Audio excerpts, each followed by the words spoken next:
乌军战车突入米尔诺拉德，红军村东部激战正酣，俄军防线岌岌可危。乌克兰空袭克里米亚关键铁路枢纽，重创俄军补给线。乌军第1280日多线反攻，苏梅、赫尔松、波克罗夫斯克齐传捷报。乌克兰改进型海王星导弹亮相，射程突破1000公里，战舰杀手再度升级。乌军故意放敌深入10里，亚速突击旅设伏全歼俄军摩托冲锋队。乌克兰独立日，俄罗斯电视台遭网络游击队入侵，连续播放俄军损失3小时。震惊！俄罗斯疑似对83名儿童进行军事演练，最小仅8岁。北美防空紧张升级，一周3度拦截俄间谍机，今年已第7次。朋友们，大家好，先跟大家说件事儿。你们有没有跟我一样，有时候在咖啡店、机场或是在社区中心，一有免费 WiFi 就马上连接上去了？我以前超常这样，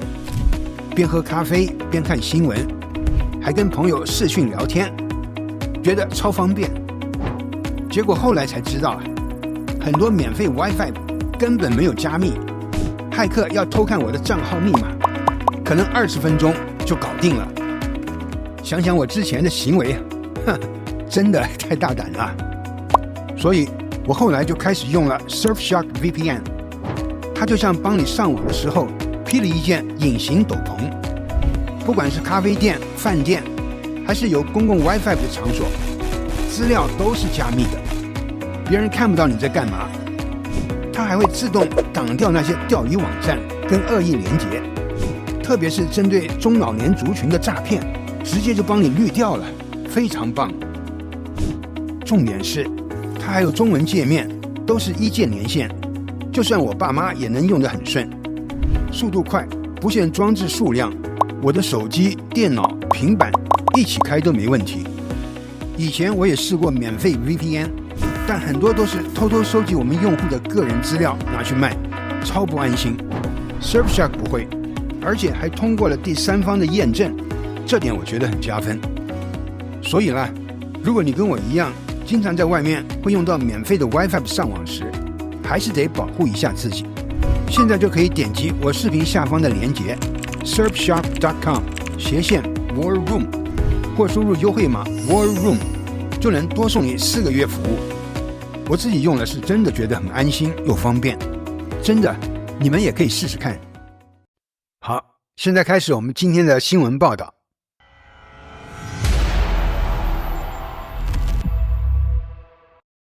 让我们把目光继续锁定在红军村波克罗夫斯克方向的焦点战场。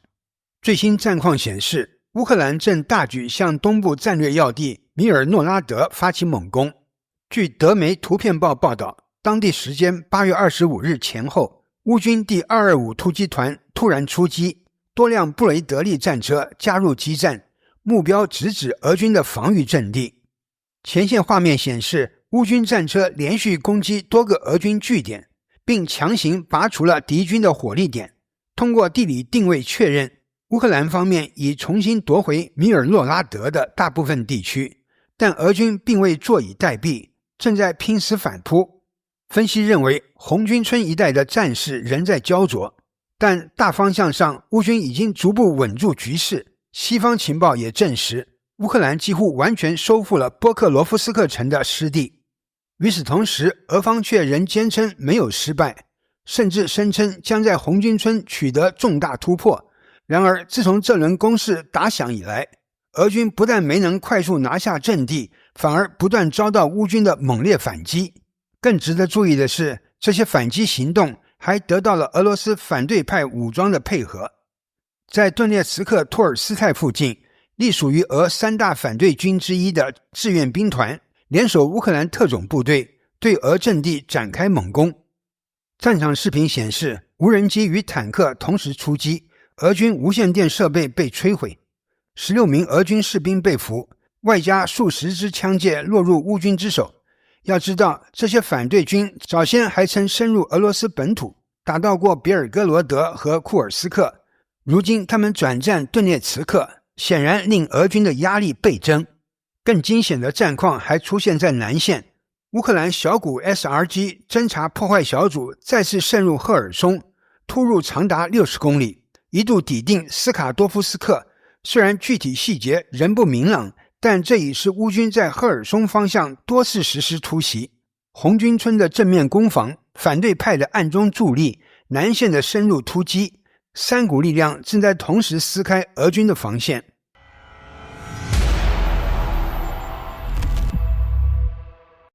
乌克兰对克里米亚的攻势仍在持续。最新消息传出，乌军再次将火力对准俄空军基地所在的战科1，给俄方的补给线带来沉重打击。据开源情报防御者报道，8月26日深夜，俄战克里米亚突遭无人机群空袭，战科1上空传来刺耳的轰鸣声，火光与浓烟交织，大批消防车紧急驰援。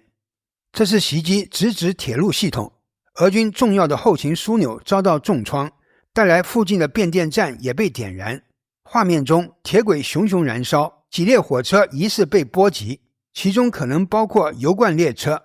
对于依赖铁路补给的俄军来说，这无疑是沉重打击。值得注意的是，仅仅5天前，乌军刚刚突袭过战科1火车站，击毁了20节从沃尔诺瓦哈运来的燃料车。当时乌军动用了海马斯导弹，并提前埋设地雷，短短数日内连续出击，显示出乌方对克里米亚的打击正在不断升级。与此同时，乌克兰的 Primary 特种部队也没有停歇，他们在黑海一带出动，成功破坏了俄军的雷达设备。如今，无论是海上、空中还是陆地，克里米亚都正承受今年以来最密集的攻击。而铁路并非唯一目标，俄罗斯的能源系统同样遭到持续打击。就在罗斯托夫新沙赫金斯克炼油厂陷入史上最严重的大火，代理州长尤里斯纽萨尔透露，俄方出动400多名消防员和150台设备，奋战5天才扑灭火势。然而损失已经无法弥补，这场火灾持续近1周，不仅创下纪录，也严重削弱了俄方的炼油产能。综合统计，近期乌军已袭击了至少10家俄炼油厂，导致产能下降约 17%。 这对俄罗斯的打击是双重的，一方面削弱其能源出口，切断战争资源，另一方面则引发多地燃料短缺，连克里米亚这样的前线后勤地带，甚至莫斯科周边的能源供应也都受到了影响。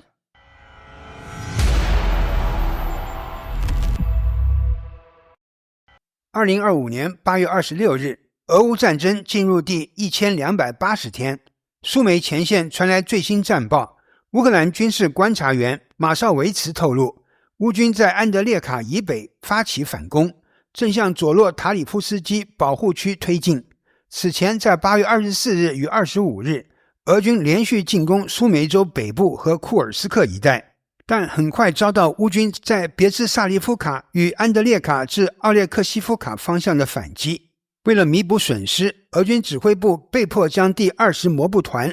与第810独立海军步兵旅紧急调往苏梅战场，替换此前重创的第30摩步团和第155海军步兵旅。在赫尔松方向，乌军夜间强渡第聂伯河，夺下一处俄军阵地，并击退反扑，成功建立新据点。随后，乌军又在小列佩特哈附近设下伏击，狠狠打击了一支俄军车队。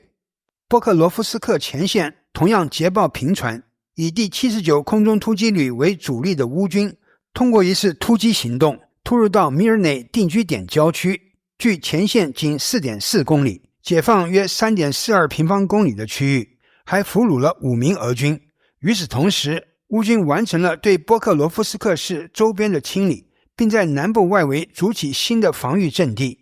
库皮扬斯克方向8月25日，一支由4名乌军特战队员组成的小分队驾驶皮卡车深入俄军后方，击溃2个破坏小组后全身而退。而在库皮扬斯克与利曼之间的博洛瓦战线，乌军发动反攻，解放了西米海洛夫卡与赫列基夫卡2个定居点。此外，在扎波罗热方向，乌军第102领土防御旅成功摧毁俄军一套 TORS-1 日制重型火焰喷射系统，这款大杀器配备24枚220毫米火箭弹，可在6秒内完成齐射，将8个足球场的面积瞬间化为火海。如今它已被乌军彻底摧毁。总之，苏梅、赫尔松、波克罗夫斯克、库皮扬斯克、扎波罗热5大方向同时传来捷报，乌克兰在第1280个战斗日展现出强劲的攻势。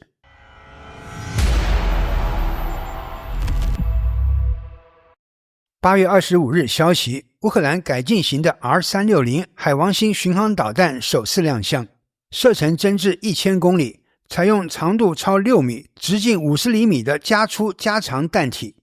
通过优化结构增加了燃料装载量，从而实现了更远射程。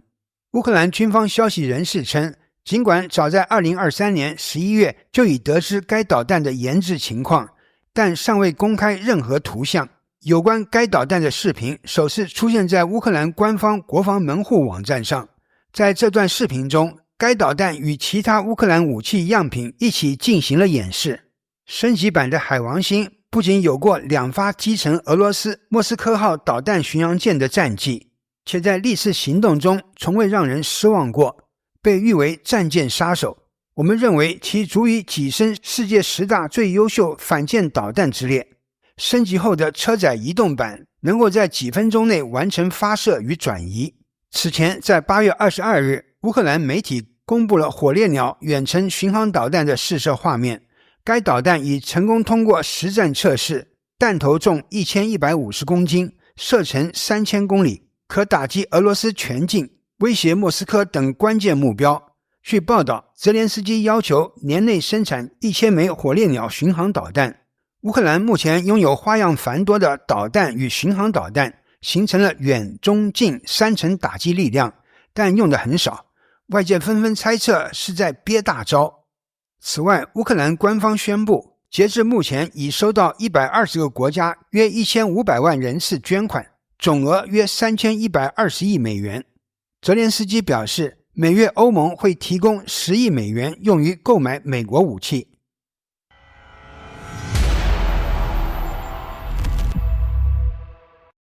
据 Noel Report 与 The Telegraph 报道，俄军原计划从顿涅茨克州突进，直扑多布罗皮利亚至克拉马托尔斯克补给要道。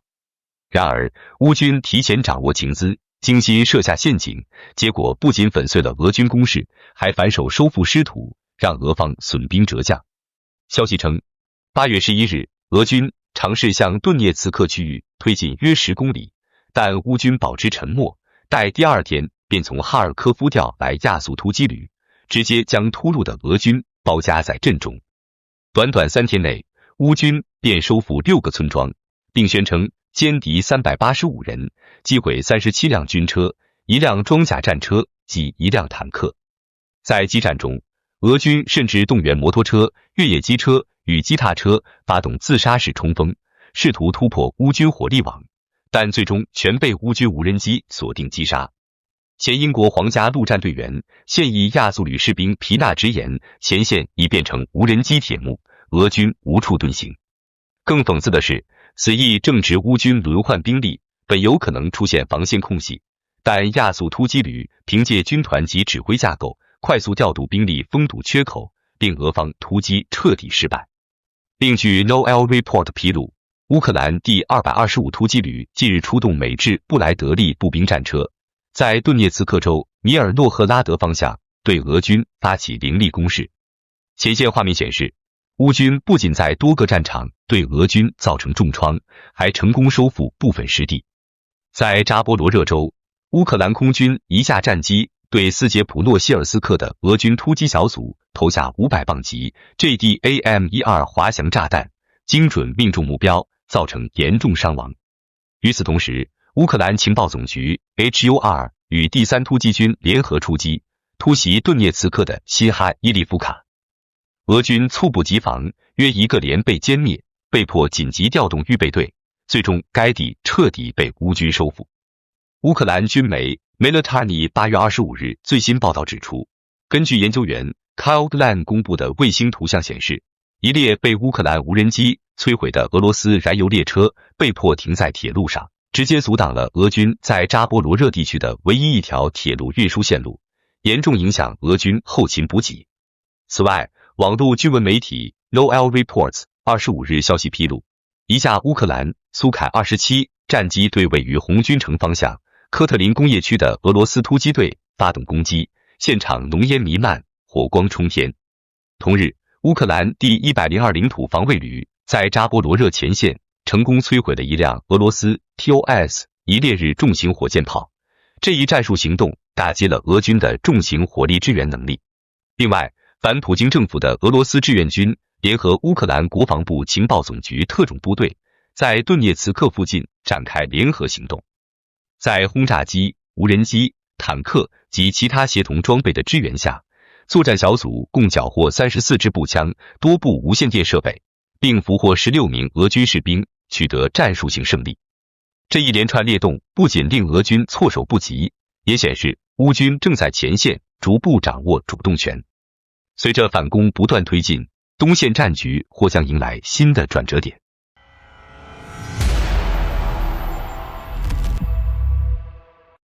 乌克兰军事情报部门 HUR 消息人士透露，8月24日，自称网络游击队的黑客组织成功入侵了一家俄罗斯电视台，播放俄军在乌战场的损失及内部危机画面，长达3小时。据基辅独立报报道，这段影片在乌克兰独立日当天，通过俄罗斯至少116家电视台同时播出，内容涵盖俄罗斯燃料短缺危机、顿涅茨克占领区水资源紧缺、乌克兰对俄炼油厂的持续打击，以及俄军在战场上的损失。影片旁白直指，战争已经持续3年半，普京仍未完全占领乌克兰任何一个州，乌克兰依然屹立不摇。消息人士称，黑客还修改了电视台管理员的访问许可权，使其更难阻止未经授权的播放。据统计，莫斯科及其他城市至少有5万名观众观看了这段3小时直播。同时，影片也出现在苹果商店、谷歌应用商店、智慧电视及其他有线电视网络应用上，其中部分内容已在 X 平台分享。路透社此前报道，主要攻击力量来自2个黑客组织沉默乌鸦与白俄罗斯网络游击队。他们曾潜伏于俄罗斯航空公司网络1年，今年发动大规模网络攻击，摧毁7000台伺服器，导致50多班航班取消、系统瘫痪，并泄露数百万旅客数据。据悉，网络游击队首次亮相于2020年白俄罗斯大规模反卢卡申科连任示威期间，曾负责多起知名网络攻击事件，包括篡改国家媒体网站、窃取执法数据，以及2022年对白俄罗斯铁路系统的攻击。此次入侵俄罗斯电视台的网络游击队，很可能正是这个白俄罗斯自由派黑客组织。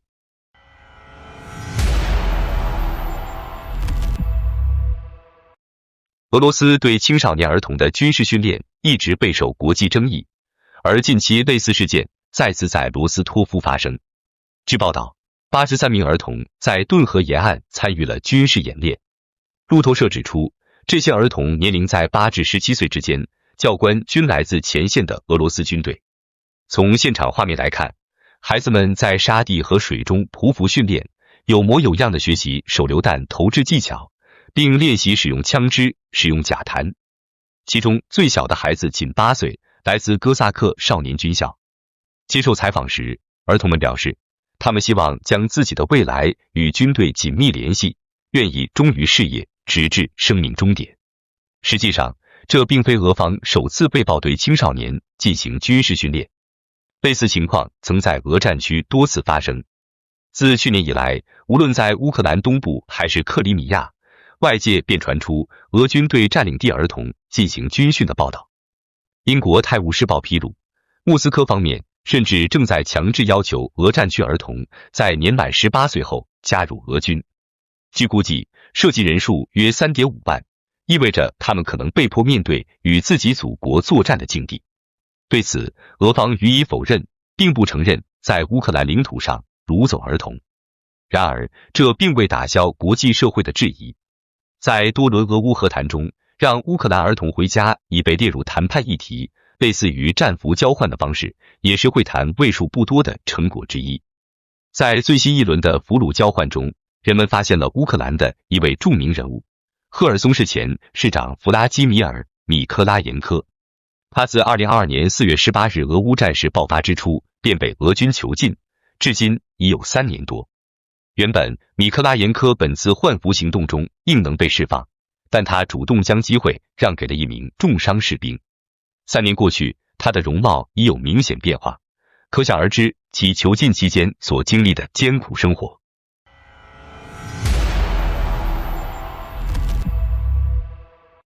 北美防空司令部 NORAD 发布声明指出，当地时间周日，美军战机在阿拉斯加防空识别区 ADIZ 成功拦截了一架俄罗斯间谍机。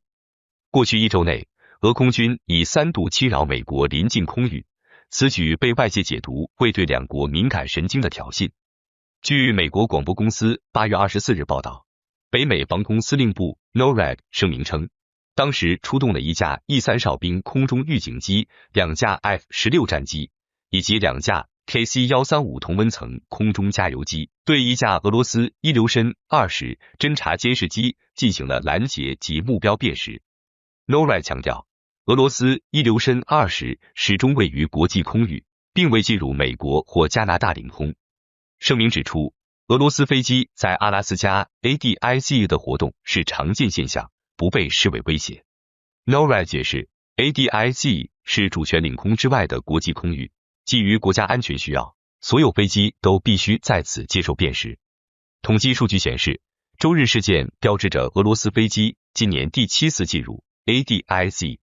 相比之下，2023年和去年分别发生了26次类似事件。北美防空司令部表示，其已建立了分层防御网，涵盖卫星、地面雷达、空载雷达及战机，用于侦测、追踪飞机，并在必要时采取适当行动，确保北美领空安全。在北美防空频繁拦截俄间谍机之际，俄罗斯战机的意外动向再次引发国际关注。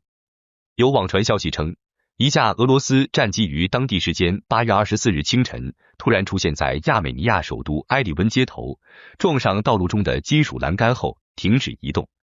虽然此次事件未造成人员伤亡，但俄军战机为何会出现在亚美尼亚街头，仍引发舆论热议。据白俄罗斯媒体 Nextstyle 通过 X 发布推文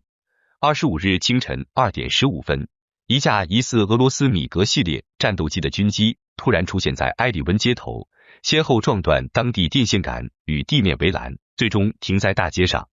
巨大的碰撞声惊动居民，亚美尼亚官方随即派出调查团队进行处理。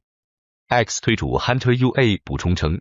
此次事件可能与飞机硬连接元件断裂有关，推测亚美尼亚官方在调整战机部署或运输过程中发生意外，导致战机意外停靠在街头。事件消息一出便在网络上迅速发酵，众多网友纷纷猜测原因。